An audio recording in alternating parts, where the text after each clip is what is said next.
Empires are forged in chaos.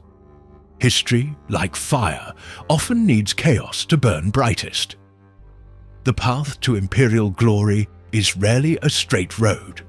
It is more often littered with daggers, ambition, and brothers at each other's throats.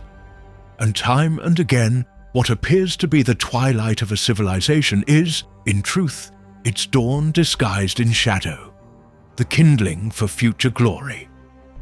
Before Rome reached its zenith, Caesar and Pompey drenched the Republic in blood. Augustus rose only after clashing with Mark Antony. Across the Atlantic, the United States was born of revolution, but matured through civil war. Even Britain, before it became the empire on which the sun never set, descended into the convulsions of the 17th century Civil War, a brutal clash of parliament and crown that preceded its rise as a global superpower. And so it was with the Ottomans. Before the Crescent Empire would reach its luminous height, before it would gaze triumphantly upon the domes of Constantinople, it first had to survive the bitter storm of fratricide and fragmentation. What seems, in the moment, to be the flickering end of an empire, history later sees as its furnace, the crucible where greatness is forged. Or, to put it differently, the very chaos that seems to spell doom becomes the forge of future grandeur. This storm, dear viewer, was called the Interregnum. Let us begin not in the din of battle or the shadow of betrayal, but with a family, albeit a particularly complicated one. It is the year 1402, and Sultan Bayezid I, the Thunderbolt himself, has 4 sons who will soon tear the empire apart in pursuit of a single gleaming prize, the Ottoman throne. First, there is Süleyman Çelebi, the eldest, in his early 30s. Stationed in Edirne, he's refined, diplomatic, and already dressed in the silks of rule. His court sparkles, his words flatter, and he considers himself a sultan in everything but name. He is not only the most senior by age, but also the most politically polished. And most importantly, he has with him the empire's old master key, Grand Vizier Chandala Ali Pasha, the towering statesman of Bayezid's reign. It is Chandala's presence that grants Süleyman real administrative power, bureaucratic continuity, and strategic weight. Then comes Isa Çelebi, probably in his late 20s. More reserved, scholarly perhaps, governor of Bursa, a city that once welcomed poets and philosophers. He walks the line between cunning and indecision, not yet tested by fire. Third is Musa Çelebi, the firebrand.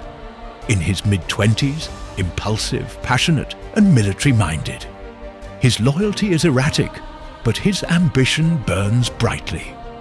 Think of him as the cannonball no one quite knows where will land. Finally, Mehmed Çelebi, the youngest, still in his early 20s, ruling quietly from Amasya. Calm, observant, cautious. His eyes miss nothing. While his brother's posture, Mehmed plots.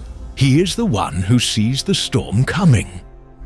As for their mothers, Ottoman chroniclers are frustratingly silent, but it is likely that Mehmed and Musa shared the same mother. A concubine of deep political intelligence, it seems, given her son's fierce presence in what follows. Part 2. The Thundercracks, Battle of Ankara. Let us pause here to appreciate a grim milestone. Among the 36 men who would wear the Ottoman crown, in more than 600 years, only one would ever fall into enemy hands. Bayezid I, the Thunderbolt, was that one. And the irony could not be deeper. For here was a man who had routed the Crusaders at Nicopolis, who struck fear into the heart of Europe, and who very nearly became the conqueror of Constantinople a full half-century before his great-great-grandson, Mehmed II, would finish the job.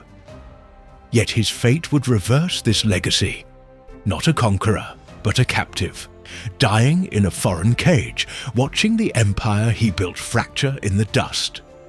Captured not by some petty rival, but by Timur, the scourge of Central Asia, in a defeat that sent shockwaves through the Islamic world and beyond.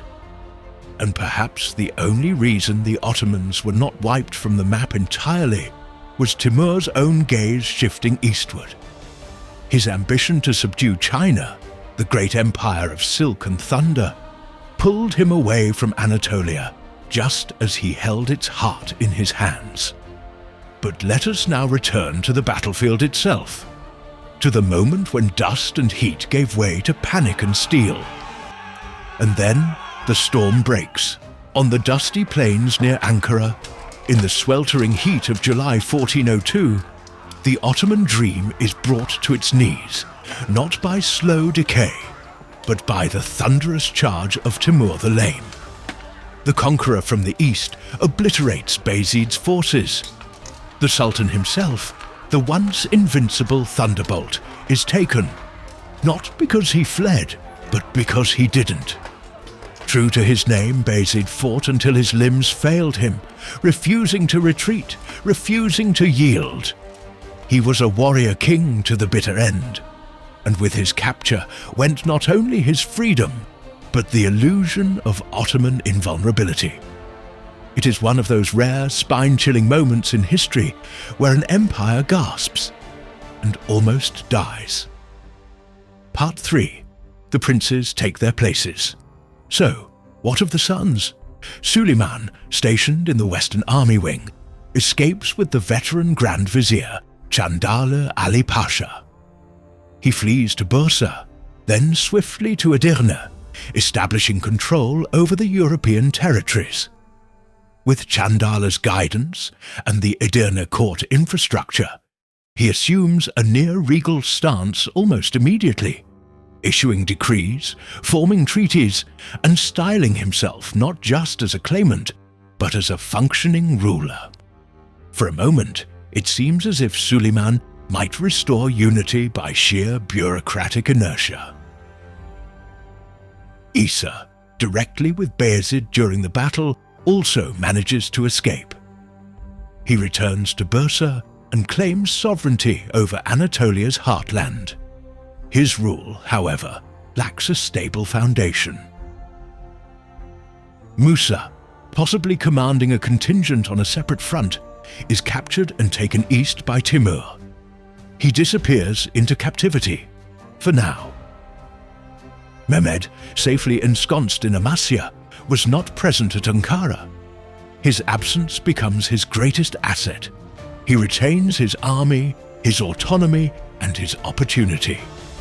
Each prince now holds a portion of a fractured empire. And now, with all pieces on the board, with the game set, the tournament begins.